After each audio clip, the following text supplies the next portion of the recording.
हाँ तो मेरे शेरों, कैसे हो सब? जोश आई है ना जीवन में? दोस्तों, अभी हम कर रहे हैं आपका क्लास 9th में मैथ्स का सेकंड चैप्टर। और सेकंड चैप्टर में हमने सभी के सभी आपके जो कॉन्सेप्ट्स हैं वो कवर कर दिए हैं। उसकी वीडियो ऑलरेडी चैनल पे अवेलेबल है। अब हम एक-एक करके सभी एक्सरसाइज करेंगे। एक्सरसाइज 2.1 आज हम कवर करेंगे इस वीडियो में। तो चलिए स्टार्ट करते हैं।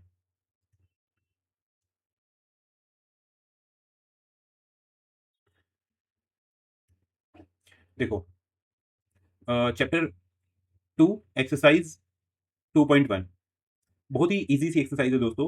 आपका फर्स्ट क्वेश्चन है, find the degrees of the following polynomials.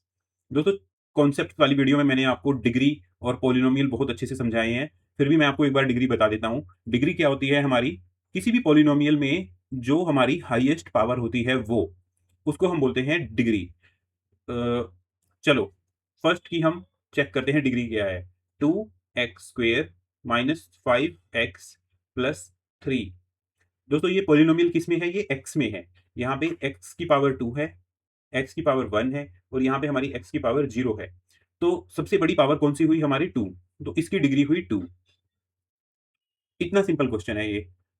ठीक है। Second, y³ plus 2y minus 1। Okay, यहाँ पे y की पावर है 3, यहाँ पे y की पावर है 1 और यहाँ पे y की पावर आप लिख सकते हो 0। ठीक है। y की सबसे बड़ी पावर क्या है? 3। तो इसकी डिग्री हुई 3। ओके। अब -9 में क्या है हमारा? -9 को आप दोस्तों ऐसे लिख सकते हो, -9 y⁻0। तो यहाँ पे डिग्री हमारी सबसे बड़ी क्या है? पावर क्या है? 0। तो इसकी डिग्री होगी 0। अब 4z-3, यहाँ पे दोस्तों सिर्फ z की एक ही टर्म है, उसकी पावर है 1। तो सबसे बड़ी पावर हुई हमारी 1 और इसकी डिग्री हो गई 1। इतना ईज़ी क्वेश्चन है दोस्तों। एक बार सिर्फ आपको कॉन्सेप्ट समझ में आना चाहिए।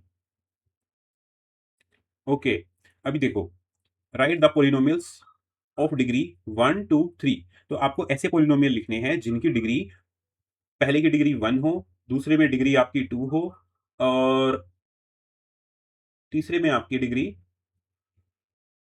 3 हो। 2 एंड थर्ड में आपकी डिग्री क्या हो? आपको ऐसे 3 पॉलिनोमियल लिखने हैं दोस्तों। तो देखो, मैं आपको इन जनरल कोई भी पॉलिनोमियल लिखने का एक तरीका बताता हूँ। अगर क्वेश्चन में आपको पूछता है कि आपको n डिग्री का पॉलिनोमियल लिखना है, n डिग्री, यानी कि डिग्री जो है उसकी n होनी चाहिए। तो आप क्या करो, और इसमें आप, उसने आपको कुछ नहीं बताया है कि आपका पॉलिनोमियल x में होगा, y में होगा। अगर कुछ भी नहीं बताया तो आप जनरली x ले लीजिए। ठीक है। तो आप लिखिए x⁻n, इसके साथ कुछ भी कोफिशिएंट लगा लीजिए, a plus b x⁻n-1 plus, ऐसे करके x0 तक ले जाइए। ठीक है। x0 के साथ आप कोई भी कांस्टेंट टर्म लगा लीजिए। आप मान लीजिए कि यहाँ पे आ गया d आ गया। ठीक है। देखो, एग्जांपल से बिल्कुल क्लियर हो जाएगा। रिवर्स ऑर्डर में करते हैं इसको। ठीक है। पहले हम लिखते हैं degree 3 polynomial, polynomial of degree 3। ठीक है। X raise to power 3। दोस्तों, अगर आप सिर्फ इतना भी लिखते हैं एक्स रेज टू पावर 3 तो ये भी आपका आंसर करेक्ट होगा। ठीक है। लेकिन अगर आप और इसको थोड़ा अच्छे से लिखना चाहते हैं तो आप इसके साथ एक कोई भी कांस्टेंट टर्म लगा लीजिए। लाइक मैं लगा लेता हूं यहाँ पे 7 प्लस x² और यहाँ पे आ गया मेरा 6 प्लस x, यहाँ पे मैं लगा लेता हूँ 4 प्लस 2। ठीक है। अब आप इस पॉलिनोमियल को या सिर्फ x3 लिख के छोड़ दें या 7x लिख लीजिए, या सिर्फ ये टर्म, इसके साथ में ये वाली टर्म, इसके साथ में ये वाली टर्म, इसके साथ में कांस्टेंट, कितना भी आप लिखना आपका आंसर करेक्ट होगा। लेकिन x3 आंसर में जरूर आना चाहिए। ठीक है। तभी उसकी डिग्री 3 होगी। अभी आई थिंक आपको समझ में आ गया होगा। अगर आप लिखेंगे पॉलिनोमियल ऑफ डिग्री 2, तो x की सबसे बड़ी पावर क्या होनी चाहिए? यहाँ पे हमारी 2 होनी चाहिए। ठीक है। आपका मन है तो आप साथ में कांस्टेंट लगा लीजिए। मैं लगा देता हूँ इस बार 8 प्लस में, या तो आप डायरेक्ट कांस्टेंट लिख दीजिए, कोई भी एक कांस्टेंट लिख दीजिए, या फिर जैसे मैंने बताया था x की डिक्रीजिंग पावर, लाइक x का स्क्वायर, फिर आप लिखिए x का 1 और फिर आप लिखिए x की 0। ठीक है।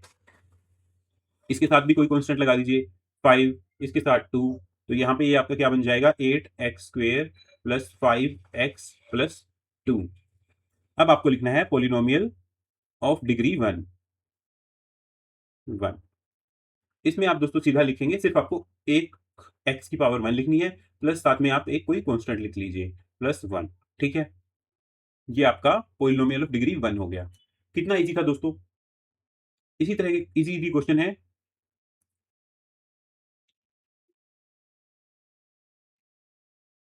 ठीक है, नेक्स्ट क्वेश्चन है हमारा, what are the coefficient of x² and x³ in the polynomial. दोस्तों ये हमारा एक पोलिनोमियल है। इसमें क्वेश्चन में हमसे पूछता है कि x² और x³ इनके कोफिशिएंट क्या हैं। दोस्तों कोफिशिएंट मैंने आपको बताया था, जो भी हमारे ये कांस्टेंट लगे होते हैं वो हमारे कोफिशिएंट होते हैं। ठीक है, जैसे x³ के साथ क्या लगाया है हमारा, -3, एंड x² के साथ हमारा है कोफिशिएंट +6। दोस्तों ये साइन जरूर आपको कंसिडर करना है, अगर यहाँ पे माइनस है या प्लस है वही आपको अपने आंसर में लिखना है। ठीक है, तो बहुत इजी क्वेश्चन है। What is the coefficient of z in polynomial. ठीक है, अब देखो ये इजी ही है, बट थोड़ा सा बिल्कुल हल्का सा आपको दिमाग लगाना पड़ेगा। देखो यहाँ पे z को ढूंढो। z क्या यहाँ पे है, ये z³ है, ये z² है, और यहाँ पे क्या आएगा दोस्तों, 11 के साथ होगा मेरा 11z⁻0। तो यहाँ पे मेरा z है ही नहीं। इट मीन्स z की मल्टीप्लीकेशन, z कब नहीं होगा दोस्तों, जब जब z के साथ की मल्टीप्लीकेशन 0 से हुई होगी। ठीक है, इट मीन्स कि z का कोफिशिएंट 0 है। Coefficient of z is 0, ZERO। ठीक है, नेक्स्ट क्वेश्चन भी बहुत इजी है। नेक्स्ट और साथ में ही हमारा नेक्स्ट लास्ट क्वेश्चन भी है, एक्सरसाइज 1.2.1 का। तो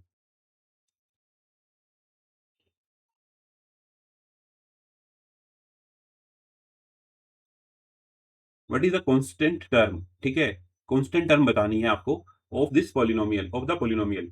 देखिए इस टर्म में हमारा x है, x is a variable, x³ है, x वेरिएबल है, तो ये भी हमारी वेरिएबल टर्म है। जिस जिस टर्म के साथ x की कोई भी पावर है वो हमारी वेरिएबल टर्म होगी। इसके साथ x² है, इसके साथ x है, इसके साथ हमारा कोई भी x नहीं है या कोई भी दूसरा वेरिएबल नहीं है, तो ये दोस्तों हमारी एक कांस्टेंट टर्म होगी। ठीक है, और इसका साइन भी हमें साथ में कंसिडर करना है।